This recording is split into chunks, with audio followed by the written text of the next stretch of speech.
وعلى الله قصد السبيل ومنها جائر بلغ العلا بكماله كشف الدجى بجماله حسنت جميع خصاله صلوا عليه وآله محمد مصطفى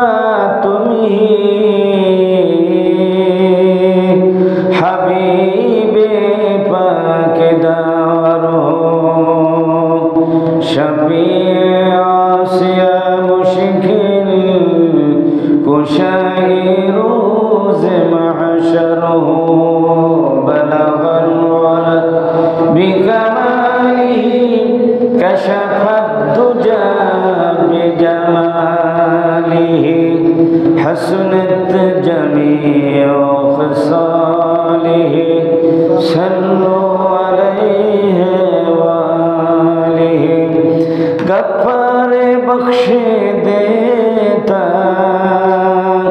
गर तुम इशारा करते मेरा जहाज सिया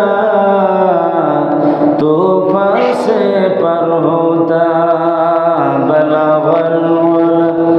بكماله كشف الدجى بجماله حسنت جميع خصاله صلوا عليه وآله উপস্থিত সম্মানিত মুসল্লিয়ান কিরাম আসসালামু আলাইকুম ওয়া রাহমাতুল্লাহি ওয়া বারাকাতুহু। মহান রব্বুল ইজ্জাত ও জালাল শাহী দরবারে আমরা অত্যন্ত বিনয়ের সাথে অসংখ্য শুকরিয়া জ্ঞাপন করছি যে মহান আল্লাহ সুবহানাহু ওয়া তাআলা দয়া করে মায়া করে আজ সাপ্তাহিক ঈদের দিন জুমার দিনে দুনিয়ার সমস্ত কাজ থেকে মুক্ত করে যে আল্লাহ পাক তার পবিত্র ঘরে সে তার গোলামিতে শামিল হওয়ার তৌফিক এনায়েত করলেন, সেই মহান মুনিবের দরবারে আমরা শুকরগুজার হচ্ছি। সকলে পড়ছি আলহামদুলিল্লাহ। রব্বানা লাকাল হামদ হামদান কাসীরান তয়্যিবান মুবারাকান ফীহি ইয়া রব্বি লাকাল হামদু কামা ইয়ানবাগি লিজালালি ওয়াজহিকা ওয়া আযীম সুলতানিকা ইয়া রব্বি লাকাল হামদু বিল ঈমান ওয়া লাকাল হামদু বিল ইসলাম ওয়া লাকাল হামদু বিল কুরআন ইন্নাকা খালাকতানা ওয়া রাযাকতানা ওয়া হাদাইতানা ইয়া রাব্বাল আলামিন। পবিত্র জুমার দিনে আমরা আল্লাহ পাকের ঘরে আসতে পেরে সকলের আগে আগে আমরা মহান রবের দরবারে আলিশানে শুকর গুজার হলাম। সম্মানিত হাজিরিন, আজ 2024 সাল ইংরেজি সনের আজকের সর্বশেষ জুমার দিন। আর মাত্র 4 দিন বাকি 2025 সাল আগমনের। আজকে আমরা এই দিনে জুমার বিষয় নির্ধারণ করেছি যে কিভাবে নতুন বছরকে বরণ করতে হবে এবং বছর শেষে বছরের বিদায় বেলায় একজন মুমিনের অনুভূতি কেমন হওয়া উচিত এবং নতুন বছর এর সূচনা লগ্নে তার দায়িত্ব করণীয় কী হবে, সেসব বিষয় নিয়ে আমরা আজকে আলোচনা করার প্রয়াস করব ইনশাআল্লাহ। ওমা তৌফিক ইল্লা বিল্লাহ আলাইহি তাওয়াক্কালতু ওয়া ইলাইহি উনীব। সম্মানিত হাজরিন, আজ 2024 সাল এর সর্বশেষ জুমার দিন। একটি বছরের সমাপ্তি বা আরেকটি বছরের সূচনা লগ্ন। আসন্ন একটি বছর 2024 সালের সমাপ্তি আর 2025 সাল আসন্ন। মাত্র 4 দিন পরেই 2025 সাল শুরু হবে। একটি বছরের শেষ দিনে দাঁড়িয়ে একজন ইমানদার আল্লাহ প্রেমিক বান্দার অনুভূতি কি হওয়া দরকার? আনন্দের না বেদনার না চিন্তার?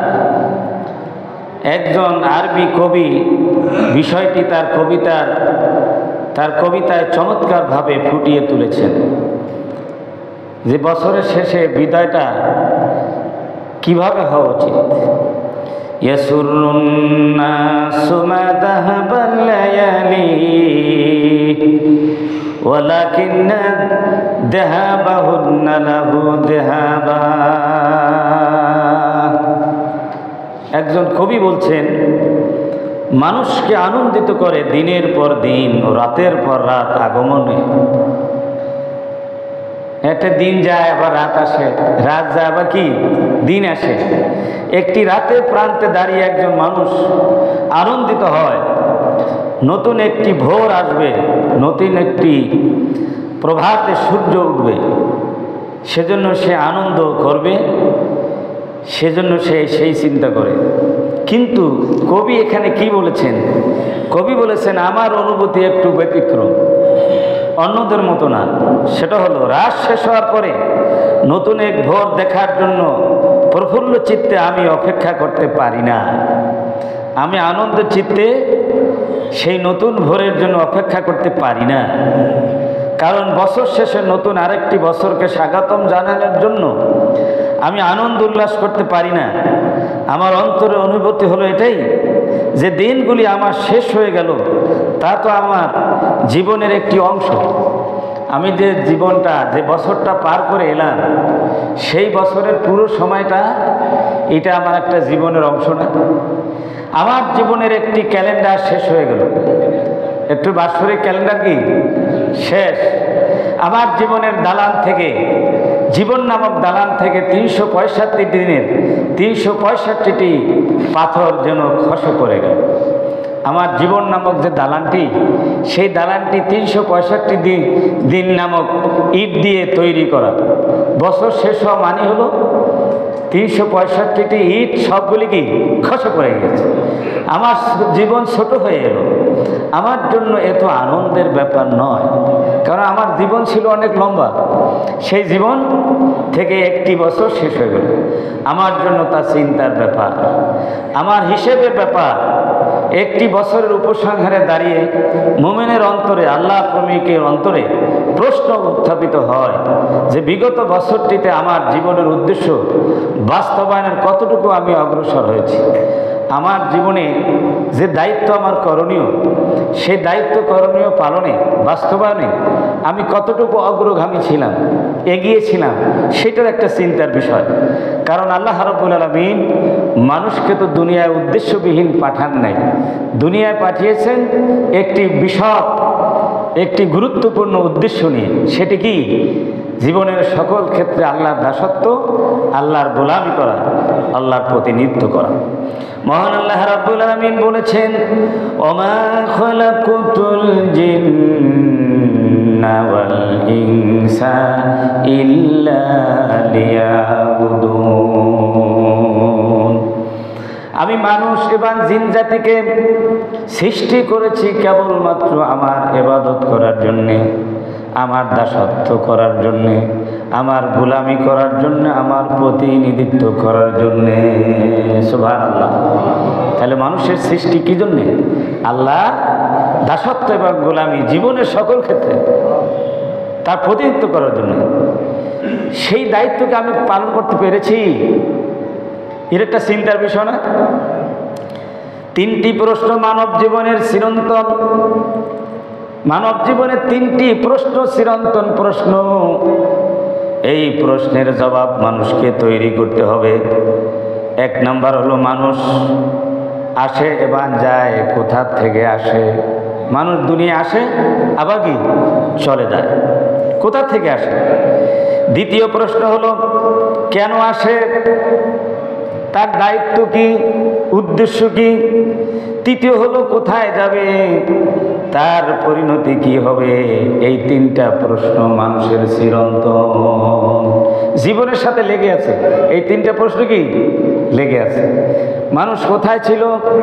আল্লাহ রাব্বুল আলামিন বলেন, হাল আতাল ইনসানি হিনুম মিনাদ দাহরি লাম ইয়াকুন শাইআন মাযকুরা ইন্না খালাকনাল ইনসানা মিন নুতফাতিন আমশাজ নাবতালিহি ফাজআলনাহু সামিয়াম বাসীরা। আল্লাহ রাব্বুল আলামিন বলেন, মানুষ কোথা থেকে আসে?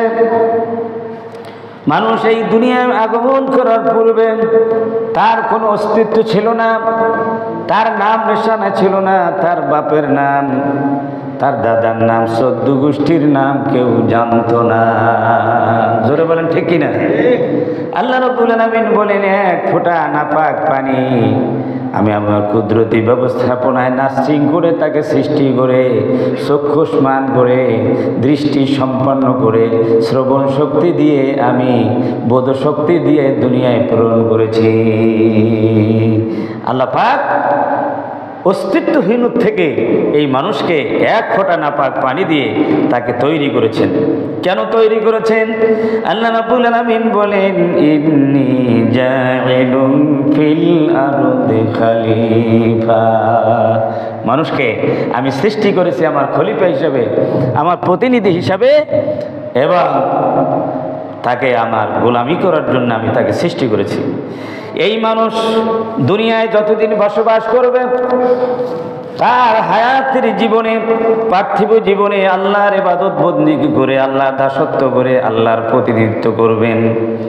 এরপরে তিনি কোথায় যাবেন? আল্লাহ রাব্বুল আলামিন বলেন, কুল্লু নাফসিন যায়িকাতুল মাউত তুম্মা ইলাইনা তুরজাউন। মানুষ এই দুনিয়ায় তার জীবন আচরার পরে কোথায় চলে যাবে? সে মৃত্যুবরণ করবে, কবরে চলে যাবে। কোথায় চলে যাবে? কবরে। কবরে যাওয়ার পরে মাটির সাথে শুধু মিশে যাবে না, আবার পুনরুত্থিত হয়ে আল্লাহ পাক বলেন আমার কাছে ফিরে যাবে, আমার আদালতের সম্মুখীন হতে হবে।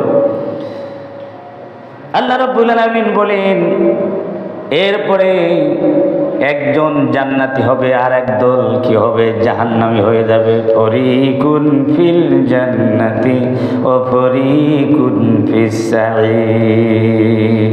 একদল হবে জান্নাতি আর একদল হবে কি? জাহান্নামী। এই পরিচয় কিয়ামতের ময়দানে কি সম্পূর্ণভাবে স্পষ্ট হবে। দিন যত যায়, রাত যত যায়, বর যত বাড়ে, একজন বিবেকবাস মানুষ তার মনকে এই প্রশ্নবিদ্ধ করা চাই, কোথা থেকে এলাম, আমার কি করণীয়, আমার কি দায়িত্ব, আবার আমি কোথায় যাব, কি নিয়ে যাব। সব সময় এই প্রশ্ন তার অন্তরে, সব সময় এই প্রশ্ন জাগ্রত হওয়া দরকার। এই প্রশ্নগুলিকে যারা জীবনের মোড়ে মোড়ে ক্ষণে ক্ষণে স্মরণ রাখবে, আমি মনে করি তারাই হচ্ছে সফল মানুষ। তারাই কি সফল মানুষ? এই প্রশ্ন সব সময় নিজের অন্তরে যদি জাগ্রত রাখে, তাহলে সে জবাবদিহিমূলক একটি সুন্দর জীবন সে গঠন করতে কি সম্ভব হবে। আর সেই হবে মানে বুদ্ধিমান, সেই হবে কি বুদ্ধিমান, আত্মসম্মানবোধ মানুষ। ভাইরা আমার, বুদ্ধিমানকে দুনিয়ায় মনে করে যে টাকা পয়সা কামাইয়া চাকরি বাকরি করে, ব্যবসা বাণিজ্য করে, ব্যাংক ব্যালেন্সের পাহাড় গড়েছে, বিশাল সম্পদের পাহাড় গড়েছে, সুন্দর সুন্দর বাড়ি ঘর করেছে, প্রচুর ভূমি সম্পদ অর্জন করেছে, দেশ বিদেশে অনেক বাড়ি ঘর করেছে। লোকেরা মনে করে লোকটা হলো সফল, কিন্তু নামাজ পড়ে না, রোজা রাখে না, হজ করে না, জাকাত দেয় না, দিন ধর্মের সাথে তার কোনো সম্পর্ক নাই। সেই লোকটা কি সফল? জোরে বলেন সফল? আল্লাহ রাসূল বলেন, শোনো তোমাদের মধ্যে বুদ্ধিমানকে, আল কাইয়িসু মান দানা নাফসাহু ওয়া আমিলা লিমান বাদাল মাউত ওয়াল আজিজু মান আতাবা হাওয়া মান আতাবা হাওয়াহা নফসুহু ওয়া তামান্না আলাল্লাহ। আল্লাহ নবী বলেছেন, তোমাদের মধ্যে ওই ব্যক্তি হলো সবচাইতে বড় বুদ্ধিমান, যে ব্যক্তি নিজের প্রবৃত্তির অনুসরণ করে না, পরবর্তী পরকালের জন্য সব সময় ভালো আমল করার জন্য চেষ্টা করে। আর ওই ব্যক্তি তোমাদের মধ্যে বেকুব, আহমক, অক্ষম, যে ব্যক্তি আমল ছেড়ে দিয়ে বসে থাকে, আল্লাহর উপরে ভরসা করে প্রবৃত্তির অনুসরণ করে, যা ইচ্ছা তাই মন চায়, যা ইচ্ছা তাই করতে থাকে, আর আল্লাহর উপর ভরসা করে এত কিছু করে পারবো না, এমনি আল্লাহ মাফ করে দিবেন, এমনি জান্নাত দিয়ে দেবেন, বলেন নাউযুবিল্লাহ। এমনি জান্নাত দিয়ে দেবে। তাহলে বুদ্ধিমানকে সব সময়, যুবক হন, বৃদ্ধ হন, কারণ মৃত্যু কার কখন আসবে জানা নাই, সব সময় সে প্রস্তুত থাকবে। যখন মৃত্যু আসবে আল্লাহকে যেন সৎ আমল উপহার দিই, মহান উপহার দিয়ে আল্লাহর দরবারে হাজির দিতে পারে, আর আল্লাহর নাম সব সময় স্মরণ করে। আল্লাহ পাক বলেন, ইন্না ফি খালকিস সামাওয়াতি ওয়াল আরদি ওয়াখতিলাফিল লাইলি ওয়ান নাহারি লাআয়াতিন লিউলিল আলবাব। দিন আসে রাত যায়, রাত আসে দিন যায়, লোকেরা মনে করে এইভাবেই চলতে থাকবে, এতে আমার দায়িত্ব করণীয় কিছু নাই, বোঝার কিছু নাই, চিন্তার কিছু নাই। না, আল্লাহ রাব্বুল আলামিন বলেন, এই বিশাল আকাশ সৃষ্টি আর জমিন সৃষ্টি তথ্যের মধ্যে, আর রাত দিনের পরিবর্তনের মধ্যে জ্ঞানবানদের জন্য রয়েছে অসংখ্য নিদর্শন। একজন আল্লাহ পাক আছেন যিনি এই নিজামকে সুন্দরভাবে পরিচালনা করছেন, যে এক সেকেন্ডের জন্য কোনো পরিবর্তন হয় না, এদার ওদার হয় না। এই চিন্তা যারা করেন তারাই হচ্ছে বুদ্ধিমান। আল্লাহ পাক আরো বলেন, আল্লাযীনা ইয়াযকুরুনাল্লাহা কিয়ামান ওয়া কুউদান ওয়া আলা জুনুবিহিম ওয়া ইয়াতাফাক্কারুনা ফি খালকিস সামাওয়াতি ওয়াল আরদ রব্বানা মা খালাকতা হাযা বাতিলা সুবহানাকা ফাকিনা আযাবান নার। আল্লাহ পাক বলেন, বুদ্ধিমান হলো তারা যারা দাঁড়িয়ে, বসে এবং শুয়ে যারা তাদের রবকে স্মরণ করে, আল্লাহর জিকির করে, আল্লাহকে স্মরণ করে সব সময়, শুয়ে বসে দাঁড়িয়ে যে অবস্থায় থাকুক না কেন সব সময় কি করে? আল্লাহকে স্মরণ করে। আর সাথে সাথে বিশাল বিস্তীর্ণ আকাশ এবং জমিনের সৃষ্টি তত্ত্বের মধ্যে চিন্তা ভাবনা করে, গবেষণা করে, আর বলে কি, হে আল্লাহ, হে আমাদের রব, এগুলি তুমি এমনি সৃষ্টি করো নাই, অবশ্যই কোনো উদ্দেশ্য নিয়ে সৃষ্টি করেছ। এগুলি সব হলো মানুষের খাদেম।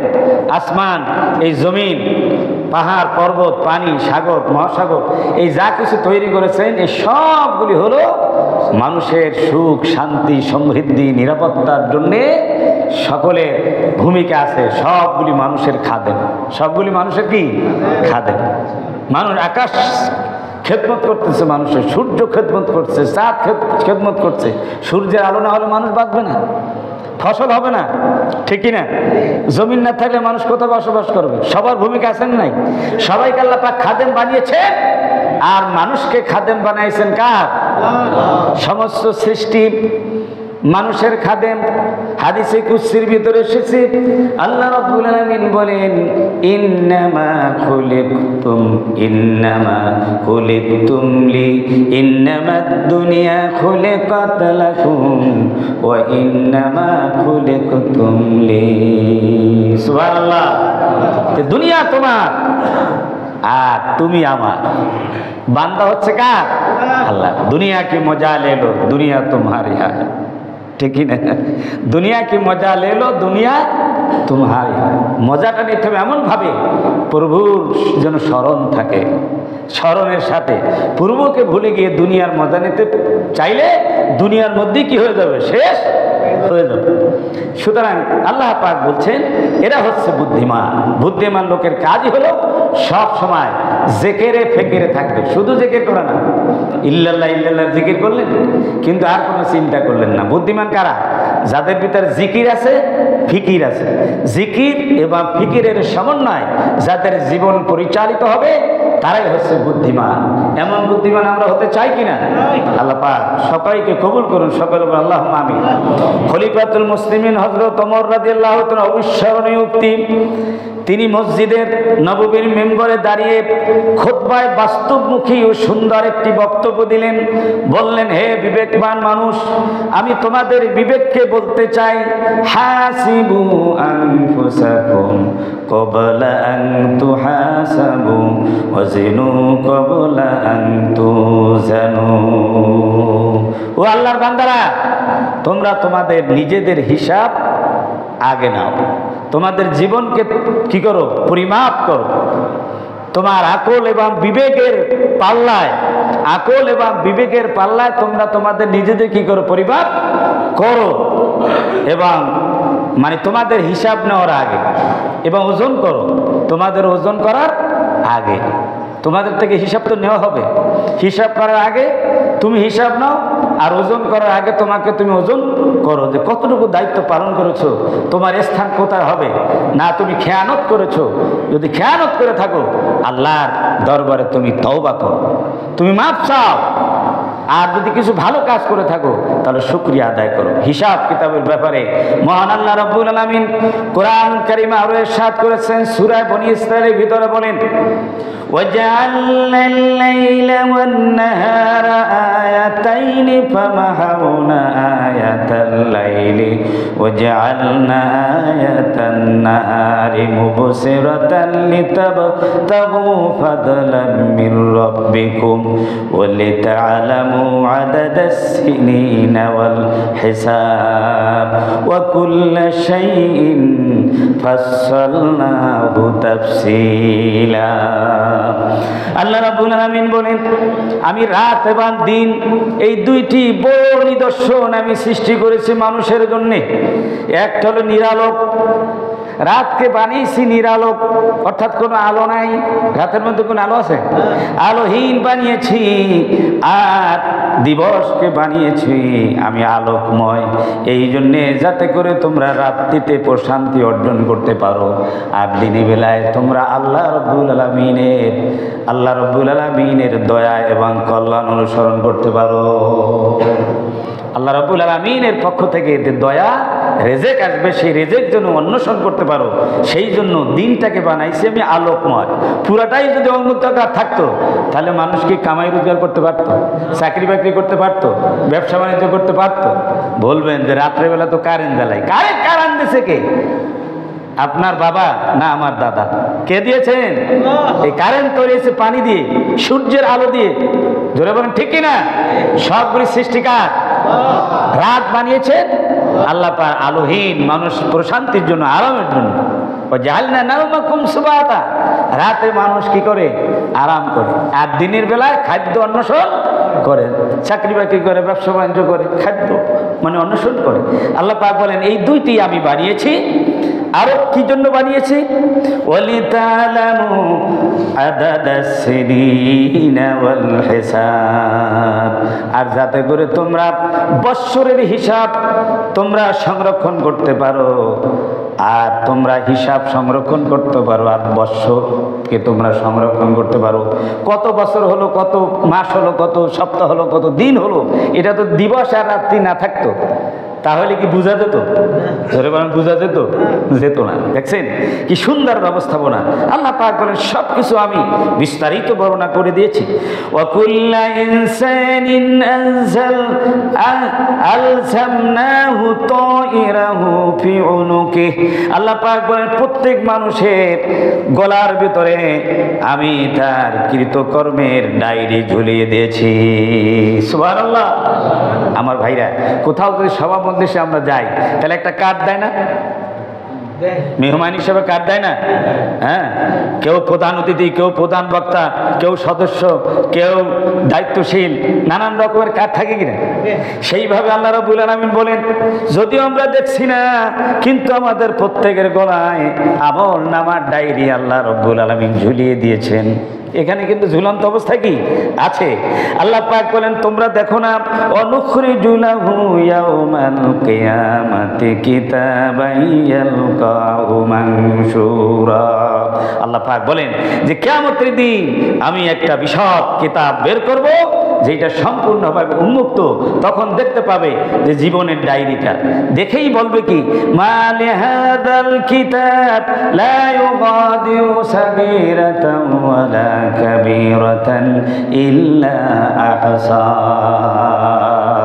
দেখবে যে এই কিতাবের ভিতরে ছোট বড় সবগুলি লেখা আছে। ছোট আমল করছে তাও লেখা, বড় আমল করছে তাও কি লেখা আছে, একটাও কি ছেড়ে দেওয়া হয় না।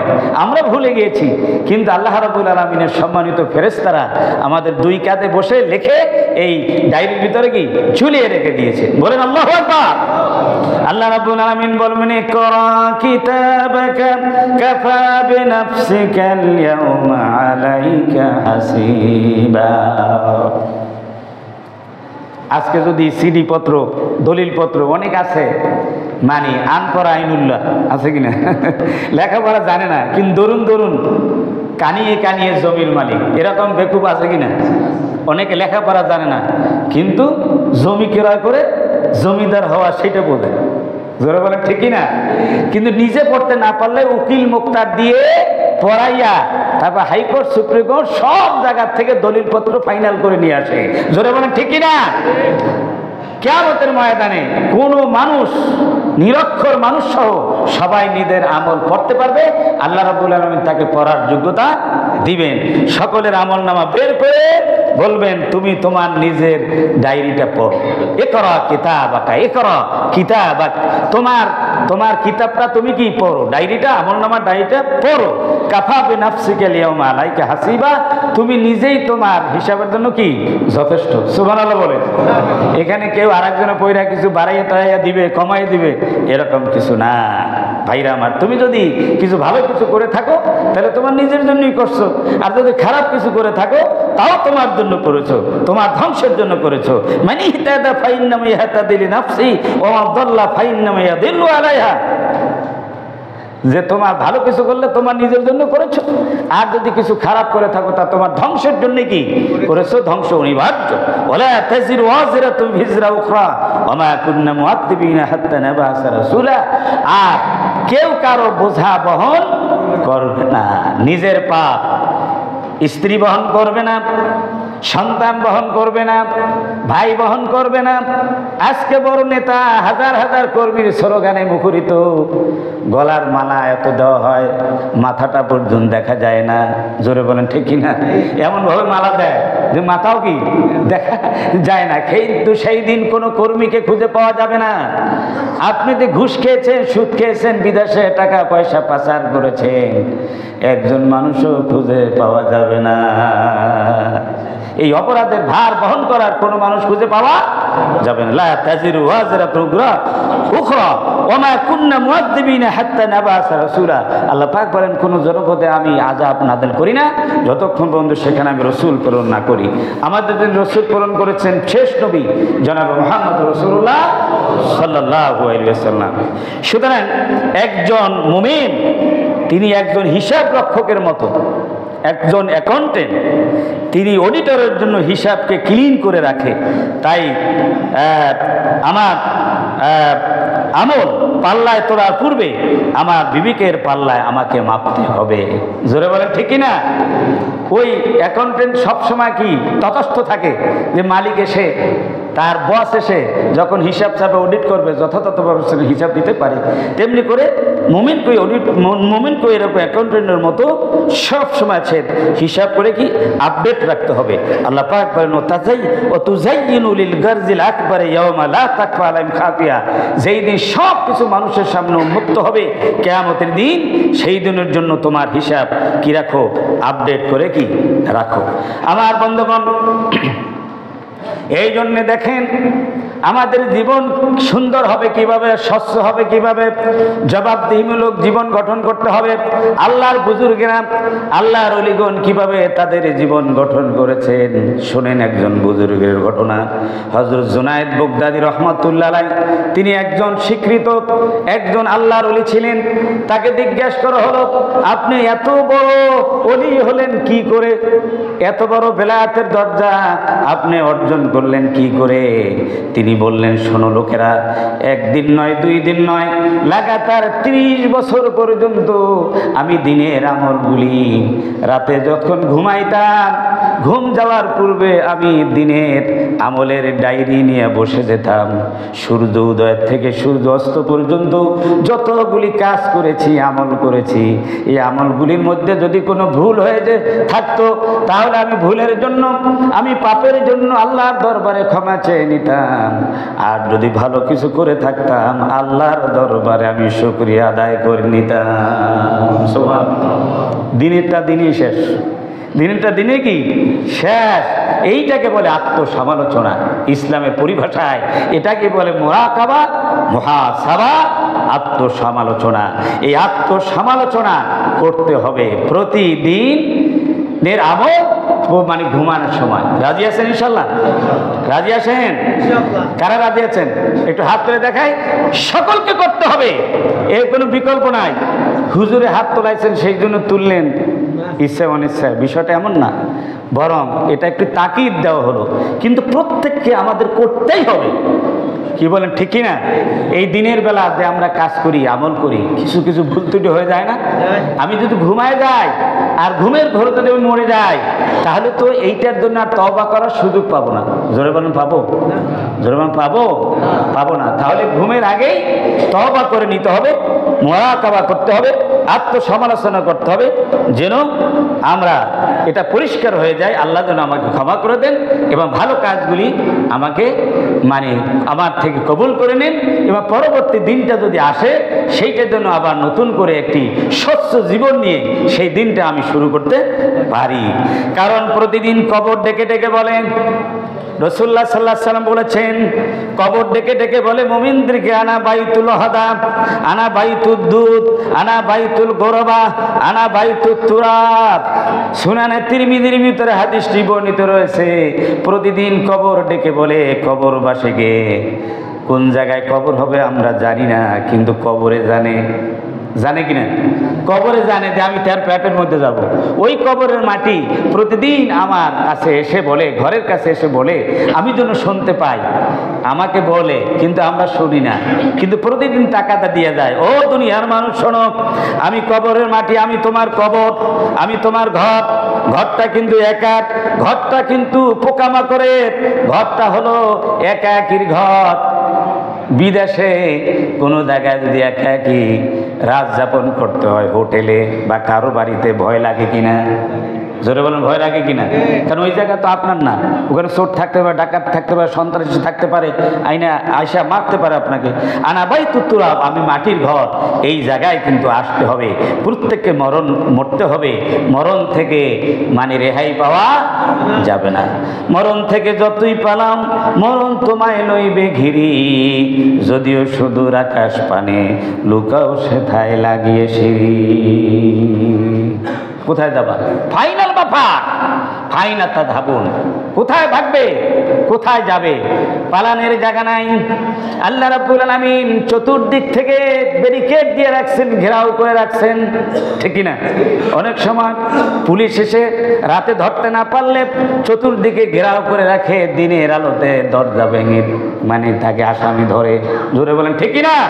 আল্লাহ রাব্বুল আলামিন তার কুদরতি ব্যবস্থাপনায় এই পৃথিবী ঘেরাও করে রেখেছেন, কোথাও যাওয়ার জায়গা নাই। ইয়া মাশারাল জিন্নি ওয়াল ইনসি ইন ইসতাতাতুম আন তানফুযু মিন আকতারিস সামাওয়াতি ওয়াল আরদি ফানফুযু। মহান আল্লাহ রাব্বুল আলামিন ঘোষণা করছেন, হে মানব জাতি, হে জিন জাতি, শোনো রাখো, তোমরা যদি আমার এই বিশাল আকাশ ঘেরা এই বিস্তীর্ণ জমিনের এরিয়া থেকে বেরিয়ে যেতে পারো, আমার কোনো আপত্তি নাই, তোমরা বেরিয়ে যাও। যেখানে আমার সূর্যের আলো নাই, চাঁদের আলো নাই, যেখানে পানি দেবে না, এই সাগর নাই, পাহাড় নাই, পর্বত নাই, ভিন্ন কোনো পৃথিবীতে যদি চলে যেতে পারো যাও, তাহলে আমার ইবাদত করা লাগবে না, নামাজ পড়া লাগবে না, কোরআন মানা লাগবে না, কিছুই লাগবে না, তোমার কাছে আমি কিছু চাই না, ফাংফুদু চলে দাও। আছে কি কোনো পৃথিবী, ভিন্ন পৃথিবী যাওয়া যাবে? জোরে বলেন, যাওয়া যাবে? আল্লাহ পাক বলেন লা তানফুযুনা ইল্লা বিসুলতান, যেখানেই যাবে সেখানে আমি আল্লাহ রাজত্ব 100% সেখানে কি কায়েম আছে, প্রতিষ্ঠিত আছে। জোরে বলেন আল্লাহু আকবার। সুতরাং যখন যাওয়া যাবে না, এই জমিনে থাকা লাগবে, তাহলে এই জমিনের মালিক, এই আকাশের মালিক, এই পাহাড়ের মালিক, পর্বতের মালিকের কুদরতি কদমের সামনে আনুগত্যের মস্তক নত করে দিয়ে সেরকম মুসলমান হতে হবে। যারা বলেন ঠিক কিনা? তার নাম হলো মুসলমান, যে আনুগত্যের মস্তক অবনত করে দেয় নিঃস্বার্থভাবে। আল্লাহ রাব্বুল আলামিন বলেন ওয়ালাহু আসসালামা মান ফিস সামাওয়াতি ওয়াল আরদি তাওয়ান ওয়া কারহা, আকাশে যা কিছু আছে, জমিনে যা কিছু আছে, সবাই আল্লাহর কথা মানে আল্লাহর সামনে সারেন্ডার হয়ে গেছে, আত্মসমর্পণ করেছে। ও দুনিয়ার মানুষ, তুমি আত্মসমর্পণ করো যেভাবে নবীরা করেছেন, সাহাবে কেরামরা করেছেন, আল্লাহর ওলিরা করেছেন। আল্লাহ রাব্বুল আলামিন বলেন ইদ ক্বালা লাহু রাব্বুহু আসলিম ক্বালা আসলামতু লিরাব্বিল আলামিন। স্মরণ করো সেই সময়ের কথা যখন হযরত ইব্রাহিম আলাইহিস সালামের প্রভু বলেছিলেন যে আসলিম, তুমি সারেন্ডার হয়ে যাও, আত্মসমর্পিত হয়ে যাও। ইব্রাহিম আলাইহিস সালাম কোনো প্রশ্ন তুললেন না, কি ব্যাপারে আত্মসমর্পণ করব, কার সামনে আত্মসমর্পণ করব, সাথে সাথে তিনি বলে নিলেন আসলামতু লিরাব্বিল আলামিন। আয় আল্লাহ, আমি বিশ্ব প্রভুর সামনে, আপনার কুদরতি কদমের সামনে আমি আত্মসমর্পিত হয়ে গেলাম। বলেন আল্লাহু আকবার। কেমন আত্মসমর্পণ করলেন? জীবনে পরীক্ষা আসলো, আগুনের পরীক্ষা, পাস করলেন 100%, ধরে বলেন ঠিক কিনা? First class first. আগুনের পরীক্ষা পাস করলেন, ছেলে দুগ্ধজাত সন্তান সব স্ত্রীকে বনবাসে দেওয়ার মতো জনমানবহীন জায়গায় রেখে আসা, এই যে পরীক্ষা সেটায় পাশ করলেন। আবার বুড়ো বয়সে একটা সন্তান চেয়েছিলেন আল্লাহর দরবারে, সেইটা যখন কোরবানির হুকুম আসলো সেখানে তিনি ফার্স্ট ক্লাস ফার্স্ট হয়ে গেলেন। সুবহানাল্লাহ। কোনো পরীক্ষায় তিনি কি ফেল করেন নাই। কেমন আত্মসমর্পণ! আর সেই আত্মসমর্পিত সমস্ত বিশ্ব মুসলিমদের পিতা, জাতির পিতা হযরত ইব্রাহিম আলাইহিস সালাম, তিনি তো আমাদের নাম রাখছেন মুসলমান। জোরে বলেন ঠিক কিনা? হুয়া সাম্মাকুমুল মুসলিমুন মুসলিমিন মিল্লাত আবিকুম ইব্রাহিম হুয়া সাম্মাকুমুল মুসলিমিন, যে মুসলিম মিল্লাত পিতা হযরত ইব্রাহিম আলাইহিস সালামের তার বিধানকে, তার মিল্লাতকে আমাদেরকে ধারণ করতে বলা হয়েছে, তিনি আমাদের নাম রাখছেন মুসলমান। তাহলে আমাদেরকেও কি করতে হবে? আনুগত্য করতে হবে কার? আত্মসমর্পণ করতে হবে কার সামনে? আল্লাহর সামনে। জীবনের সকল ক্ষেত্রে, ব্যক্তি, পরিবার, সমাজ, রাষ্ট্রীয় জীবনে, আন্তর্জাতিক জীবনে, ব্যবসায়িক জীবনে, শিক্ষার জীবনে, সব জীবনে কার সামনে আত্মসমর্পণ করতে হবে?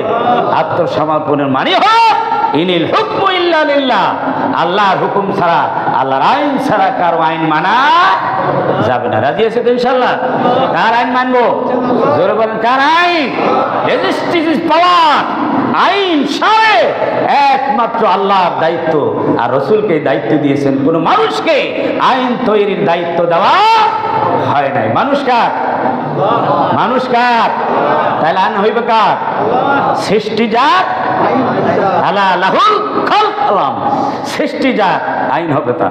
সুতরাং নিজেরা আমরা সৃষ্টি হতে পারিনি, আমাদের একজন স্রষ্টা আছে। সুতরাং সেই স্রষ্টা আমাদের সৃষ্টি করেছেন, আমাদেরকে জ্ঞান দিয়ে, বিবেক দিয়ে, শক্তি দিয়ে এই দুনিয়ায় আমাদের প্রতিষ্ঠিত করেছেন। সুতরাং তার আইন মেনে চলতে হবে। আর আইন মেনে চলাই হলো আমাদের ইহকালীন এবং পরকালীন জীবনের সুখ, শান্তি, সমৃদ্ধি একমাত্র উপায়। জোরে বলেন ঠিক কিনা? এর বিকল্প কোনো পথ নাই। আমার বন্ধুগণ, আল্লাহ রাব্বুল আলামিন এই জন্যে প্রতিদিন আমাদেরকে এই কবরের কথা স্মরণ করতে হবে। কিন্তু ভুল করে আমরা সম্পদের পিছনে, দুনিয়ার পিছনে পড়ে আমরা পরকালকে ভুলে যাই। আল্লাহ পাক বড় আক্ষেপ করে বলেন, আল্লাহকুমুত তাকাতুর হাত্তা যুরতুমুল মাকাবির। আল্লাহ পাক বলেন, তোমাদেরকে সম্পদের প্রাচুর্যতা, প্রতিযোগিতা, তোমরা একে অপরকে টপকে গিয়ে কে বড় ধনী হতে পারো, কে বড় নেতা হতে পারো, এই প্রতিযোগিতায় তোমরা পরকালকে ভুলে যাও, তোমরা কবর পর্যন্ত যাই থেকো। এরপরে মৌলবী সহ একজন ডেকে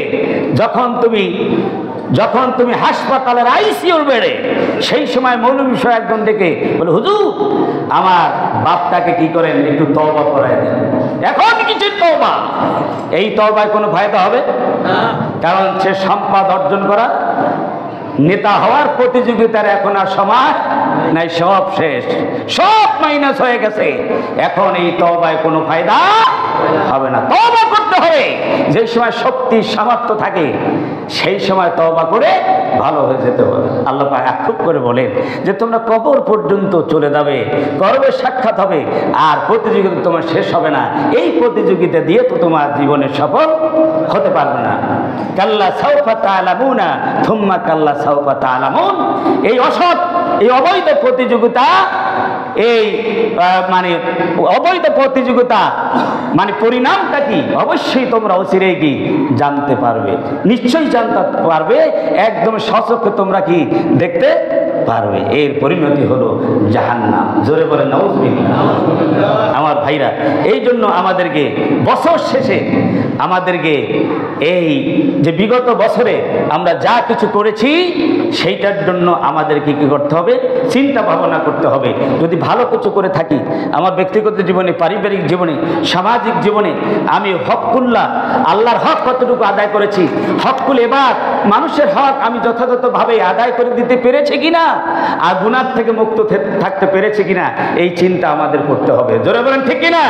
যদি ভালো কিছু করে থাকি আলহামদুলিল্লাহ পড়ব, আর যদি খারাপ কিছু করে থাকি আমাদের বিগত জীবনের জন্য তওবা করতে হবে। জোরে বলেন ঠিক কিনা? কিন্তু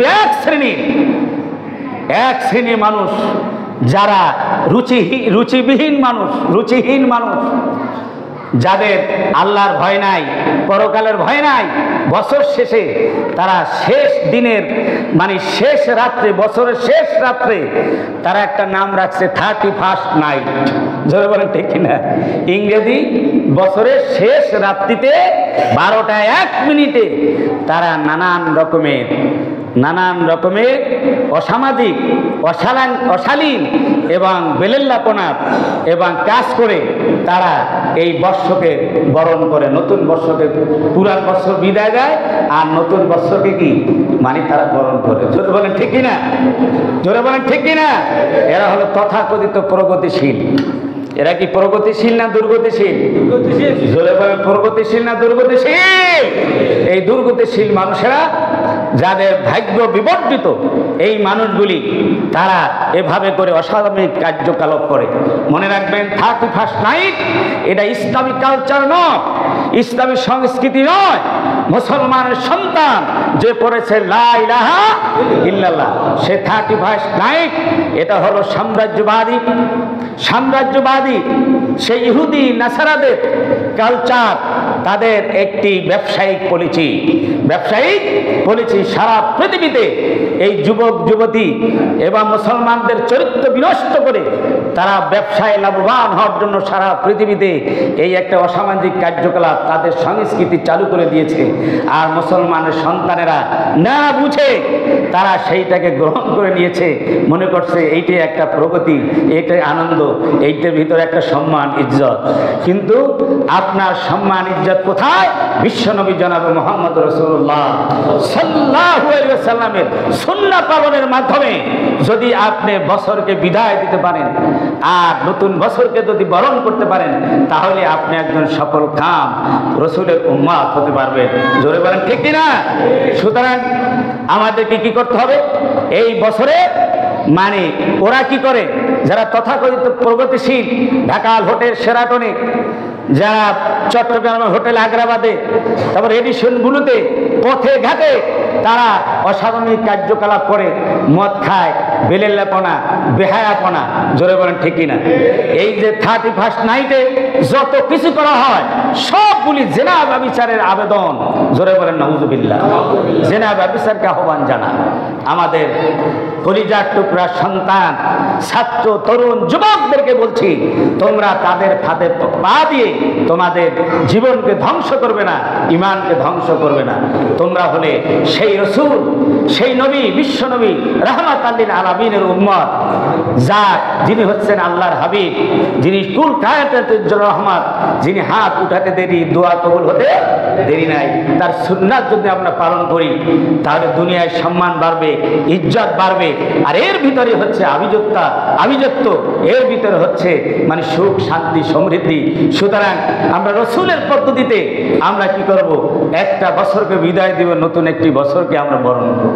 সেটা হলো এই মুহাসাবা, মুরাকাবার মাধ্যমে, আত্মসমালোচনার মাধ্যমে আমরা নতুন বছর বরণ করব। আল্লাহর কাছে তওবা করে আমরা নফল ইবাদতের মাধ্যমে রাত্র 12টা 1 মিনিট যখন নতুন বছরের মানে সূচনা হবে, তখন আপনারা 2 রাকাত নফল নামাজ পড়ে এই সূচনা করতে পারবেন। ধরে বলেন পারবেন? কারা কারা পারবেন? হাত তুলে দেখান। আল্লাহ পাক সবাইকে কবুল করুন, সকল আল্লাহুম্মা আমিন। কোরআন তেলাওয়াতের মাধ্যমে, নফল ইবাদতের মাধ্যমে আমরা নতুন বছর সূচনা করব। আমরা আল্লাহ পাক যেন সেই বছরে আমরা হায়াতে যতটুকু আমরা সময় পাই, সেই সময়টুকু যদি আমাদের দুনিয়া আখিরাতে উন্নতি, অগ্রগতি, সমৃদ্ধির কাজে লাগে, সেই জন্য আমাদের কি করতে হবে? মানে চেষ্টা করতে হবে, আমাদের দোয়া করতে হবে, আমাদের নিজেদের জন্য, পরিবারের জন্য, সমাজের জন্য, রাষ্ট্রের জন্য, যাতে করে আগামী দিনে আমাদের সমাজ একটা সুখ শান্তির সমাজ হয়, নিরাপত্তাপূর্ণ সমাজ হয়, যেই সমাজে চুরি থাকবে না, ডাকাতি থাকবে না, সন্ত্রাস থাকবে না, রাহাজানি থাকবে না, চাঁদাবাজি থাকবে না, সাম্প্রদায়িক সম্প্রীতি, জাতি, ধর্ম, বর্ণ নির্বিশেষে সকলের জন্য আমাদের এই বাংলাদেশে সবাই মিলেমিশে আমরা চলতে পারি, সেই দোয়াটা আমরা করবো ইনশাআল্লাহ। আর সেই রকম একটি শান্তিপূর্ণ একটি রাষ্ট্র আমরা চাই। সবাই চাই কিনা? চাই কিনা? কারা কারা চাই? সেই রাষ্ট্র, শান্তিপূর্ণ রাষ্ট্র হতে হলে কোরআন সুন্নাহর বিধানের মাধ্যমেই সেই রাষ্ট্র যদি প্রতিষ্ঠিত হয়, রাষ্ট্র পরিচালিত হয়, তাহলে সেখানে জাতি, ধর্ম, বর্ণ নির্বিশেষে সকল শ্রেণী পেশার মানুষ অধিকার ফিরে পাবে এবং সকলে সুখ শান্তি অর্জন করতে পারবে। যেই রকম একটি রাষ্ট্র কায়েম করেছিলেন আজ থেকে প্রায় 1500 বছর পূর্বে বিশ্বনবী রাহমাতুল লিল আলামিন জনাব মুহাম্মদ রাসূলুল্লাহ সাল্লাল্লাহু আলাইহি ওয়াসাল্লাম মদিনার সনদের ভিত্তিতে। ধরে বলেন ঠিক কিনা? আসুন আমরা সব কিছু ভুলিয়ে, ভেদাভেদ ভুলে গিয়ে, দলমত নির্বিশেষে, জাতি, ধর্ম, বর্ণ নির্বিশেষে, শ্রেণী পেশা নির্বিশেষে সকলে ঐক্যবদ্ধ হয়ে বাংলাদেশকে কোরআন সুন্নাহর আলোকে সুখী, সমৃদ্ধশালী একটি রাষ্ট্র গঠন করার জন্য আমরা সকলে এগিয়ে আসবো। আল্লাহ পাক আমাদের তৌফিক দান করুন, সকল আল্লাহুম্মা আমিন। ওয়া আখিরু দাওয়ানা আলহামদুলিল্লাহি রাব্বিল আলামিন। আসসালামু আলাইকুম ওয়া রাহমাতুল্লাহি।